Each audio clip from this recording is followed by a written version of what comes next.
இருக்கும் இனிய காலை வணக்கம். இப்போ நம்ம பார்த்துட்டு இருக்க செடி கொழிஞ்சி செடி. இது ஒரு மூலிகை செடி.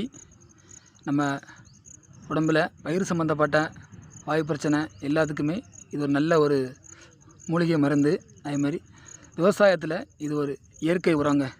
நெல் விவசாயத்திற்கு தொலி அடிக்கும் போது அதில் அந்த தொலியில் போட்டு அடித்தாங்கன்னா நெல் நல்லா முடுக்கட்டும், நல்லா வளரும்.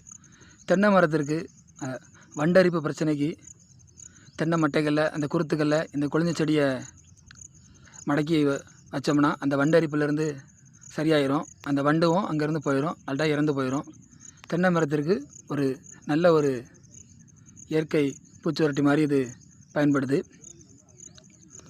கொழிஞ்சி செடி எல்லா இடங்களையும் இப்போ நம்ம தோட்டங்களில் ஒரு சில இடங்களில் 1-2 முளைச்சிருக்கோம். நம்ம தோட்டத்தில் அதிகமான இடத்துல கொழிஞ்சி தானாகவே முளைச்சி வளர்ந்து நிற்கி. ஒரு சில இடங்களில் அவங்க விதை போட்டு முளைக்க வைப்பாங்க. நம்ம இடத்துல தானாகவே அதிகமாக கொத்து கொத்தாக எல்லா இடத்துலையும் கொழிஞ்சி முளைச்சி நிற்கி. ப்ளீஸ் வீடியோ பார்க்குற அனைவரும் ப்ளீஸ் லைக் பண்ணுங்கள், சப்ஸ்கிரைப் பண்ணுங்கள். நன்றி.